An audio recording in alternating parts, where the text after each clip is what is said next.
સુરત જિલ્લામાંથી પસાર થતી 765 કેવી વીજ લાઇનનો ખેડૂતો વિરોધ કરી રહ્યા છે। કલેક્ટર દ્વારા ખેડૂતોને રજૂઆત કરવા માટેની નોટિસ આપી છે। સુરત જિલ્લામાંથી પસાર થતી 765 કેવી વીજ લાઇનનો ખેડૂતો ભારે વિરોધ કરી રહ્યા છે। જિલ્લા કલેક્ટર દ્વારા 5 થી 10 ખેડૂતોને અલગ અલગ નોટિસ આપી રજૂઆત કરવા માટે બોલાવવામાં આવી રહ્યા હોવાનો ખેડૂતોનો આક્ષેપ છે।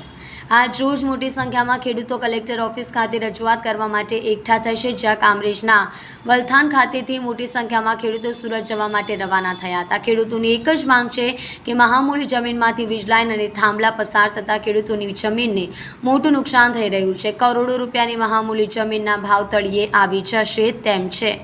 પાવર ગ્રીડના અધિકારીઓ ખેડૂતોને ડરાવી ધમકાવી વીજ લાઇન નાખતા હોવાનું ખેડૂતોએ આક્ષેપ કર્યો હતો। વીજ લાઇન ખેતરોમાંથી પસાર ન કરવા માટે ખેડૂતોને મક્કમ છે।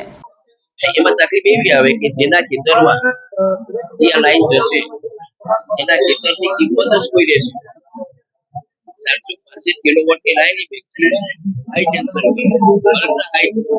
હોઈ શકે અને નીચે એમાંથી ખૂબ અવાજ આવશે વિશેષ પેદા થશે વીજળીની ગરમીની સરકાર આ જમીન વેચાતી લઈ લે ખેડૂત પાસે હાઈવેની ગાઈડલાઈન લીધી છે એ ગાઈડલાઈન અને પ્રમાણ વર્તન વિરોધ ના કરવો અને આપના થકી અમારી આ સરકારને વિનંતી છે કે ભાઈ આ વસ્તુ પોઝિટિવ જય જવાન જય કિસાન ગુજરાત ગવર્નમેન્ટ ઓફ ઇન્ડિયા નો નારો છે તો એને ન્યાય આપો।